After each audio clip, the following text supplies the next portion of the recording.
د بلخ ولایت د فوټسال غوره لیګ وروستي پړاو سیالۍ د زائرین حرم لوبډلې په اتلولۍ او احمدي لوبډلې په نایب اتلولۍ سره پايته ورسېدې. ویل کیږي چې د ټول بلخ ولایت څخه په یادو سیالیو کې 10 لوبډلو ګډون کړی و او یوه میاشت دوام وکړ. مسابقات لیگ برتر فوتسال ولایت بلخ مدت 1 ماه میشه که آغاز کرده بود. البته جام زمستانی بود که در 2 گروه بود بین تیم ها که تیم زائرین حرم قهرمان این مسابقات شد. ورته مهال یو شمیر لوبغاړي د دارنګه سیالیو په لاره اچول د دوی د پرمختګ او لا غوړېدا لپاره ګټور بولي او ټینګار کوي چې دا ډول سیالۍ د لا ډېرې په لاره واچول شي. راه اندازی این مسابقات بسیار برای جوانان مفید می باشه و جوانان برای ورزش تشویق میکنه و از مواد مخدر دور نگه داره.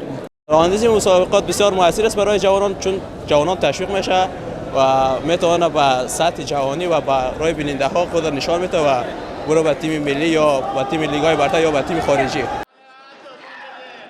د یادونې وړ ده چې د فوټسال غوره لیګ سیالۍ په مزار شریف ښار کې د فوټبال فدراسیون لخوا یوه میاشت وړاندې په لاره اچول شوې وې چې د زائرین حرم لوبډلې په اتلولۍ او احمدي لوبډلې په نایب اتلولۍ سره پای ته ورسېدې.